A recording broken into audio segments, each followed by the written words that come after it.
Today I'm going to show you how to flux-core weld in record time. Now, before we begin, there is 3 really important things. Thing number 1, and probably the most important thing, the fumes that flux-core puts off are very toxic. They can cause iron deposits in your lung, so don't stand right over your weld while you're welding and let all that get in your face. Weld back here. Hold your breath while you're welding. Put a fan, something. You don't want to be breathing those fumes. Thing number 2.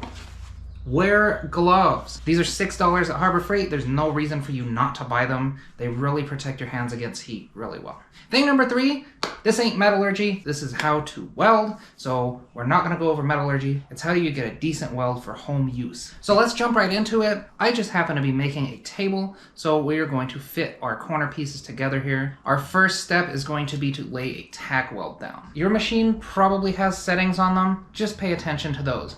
My Harbor Freight titanium runs a little bit hot, so for this 1/8" material, I am on a setting of E5. Now before I show you what a good tack weld looks like, I'm going to show you what I thought a tack weld was supposed to look like when I first started welding. So we can see that really didn't do much. It just kind of added a little blip on the edge here. So that's not what you want with a tack weld. I'm going to pop a tack weld right there, and then maybe one on the inside here. There's 2 things you really need to be aware of when you're doing tack welds and real welds. 1, it's not going to be fast. It's going to take time. It's art. It's structure. It is not speed. It's not a race. Thing number 2, you are not looking at this entire length of steel at all. You're looking about that big, the size of a quarter, and that's where your weld is. That's it. No more.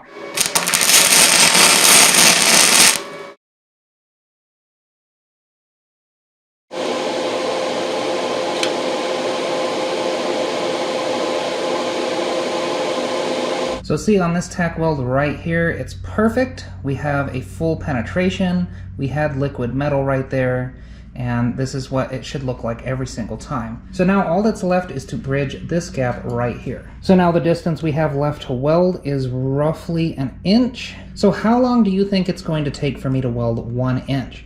If you asked me when I first started welding, I would have said, I don't know, maybe 3, maybe 5 seconds. But you're going to see that's just not the case. So let's first get all of this slag cleaned up off of here, then we'll do our full weld. You won't be able to see it in this weld, but with flux-core you want to drag or pull.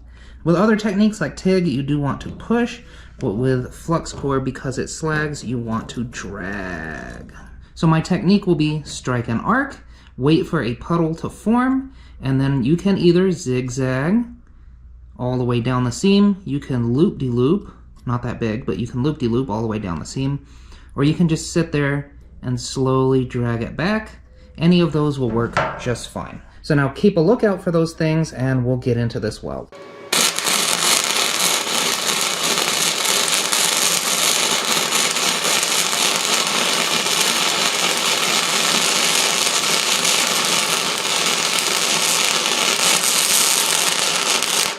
Now, I realize that's a little hard to follow, so here's an example I used with glue in a previous video. So let's say we've waited a couple seconds and our weld pool has formed. Then we can kind of do our little zigzag pattern very slowly. About this speed, really, depending on the metal that you're doing. I'm not looking 2 inches in front of my weld. I'm not looking behind my weld. I'm just looking to make sure I'm following the seam, and I'm looking to make sure that my weld pool continues to be a pool the entire time that I am welding. And there we go.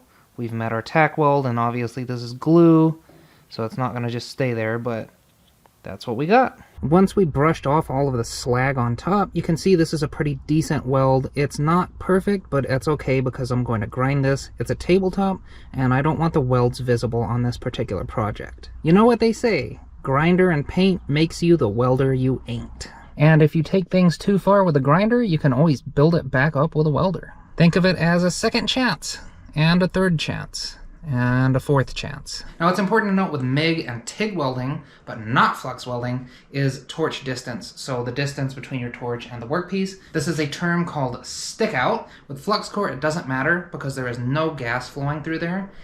You can't weld from 6 feet away, but if you're out anywhere from 3/8 of an inch all the way up to a couple inches, it'll be just fine. So focus on your technique more than anything. So yeah, that's it. Now you know how to weld. All you gotta do is practice, practice, and practice. Remember to form a puddle, look out for that, which means you need to be focusing on a small area, and then once that puddle forms, you manipulate that along the whole joint that you're trying to weld. But anyway, that's about all I got for you. So as usual, you be good while I'm gone, and I will see you next time. Have a good week.